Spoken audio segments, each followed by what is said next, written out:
So my pelvis might go out and put more pressure on my knee, but that could pull across a fascial band that's holding onto my spleen, that's working with my liver. So it affects organs and wellness. That can also affect emotional and mental health. That's starting to come to the fore now. Yeah. So any of these systems that go out start to misalign or under strain.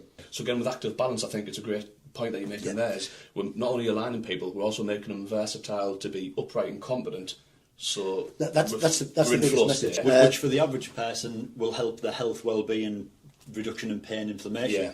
For someone like an athlete, will get you to peak performance. Peak performance, yes. That's the two things. And a lot of those aches are the result of the joint being out of alignment, so that the circulation is impaired to a degree, the toxin release is impaired to a degree, the muscle is contracted for longer than it should be. It should be contracting and relaxing. Yeah. And all that leads to strain, which leads to inflammation, which then leads to nerves dragging through that area. So, and all that congestion is pain.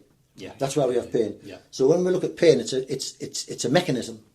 It's a system. And so if you reverse the mechanics of that, you don't have the inflammation, you don't have the pain. And the second we misalign, gravitational biology takes over. So if we had a stack of blocks and gravity's pushing down, they won't move, they'll stay stable. The second you've got those out of alignment, you've got adaptations taking place. Now when that relates to a human body, that can relate to a lot of systems. So if you look at a body with a circulatory tree of streams, or the circulatory system, and torsion it a little bit, some of those are going to be flowing too fast, some flowing too slow. So that can lead to build-up of plaque. So all of those conditions, that blood feeding into the organs, is all to do with wellness.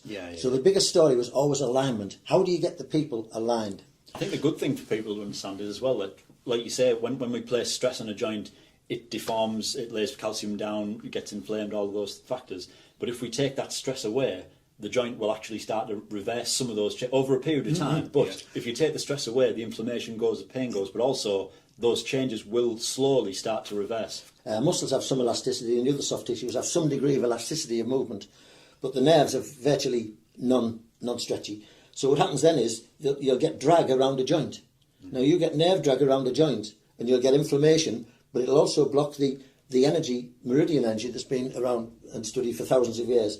So you get a blockage of energy, you get a blockage of the nerve, you get inflammation, you get deformity in there because the body's laying down more calcium to help, and all of that congestion is the pain.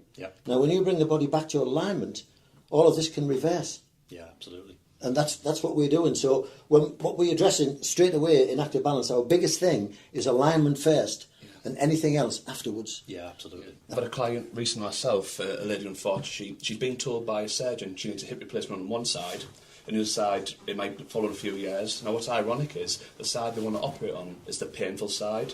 The side that's more arthritic, evidentially, is the side they want to operate on in a few years' time. So again, it's trying to educate our clients. It's not about the pain factor, it's about how's our alignment not stacking correctly, how we're not moving effectively. But also this lady, it's not just the pain. You can see that she's depressed now, sadly, but also because his posture with the gravity, she's also getting depressive posture straits. So now we're seeing the link between the alignment, mental well-being, digestive. We're seeing now, unfortunately, there's a link between everything.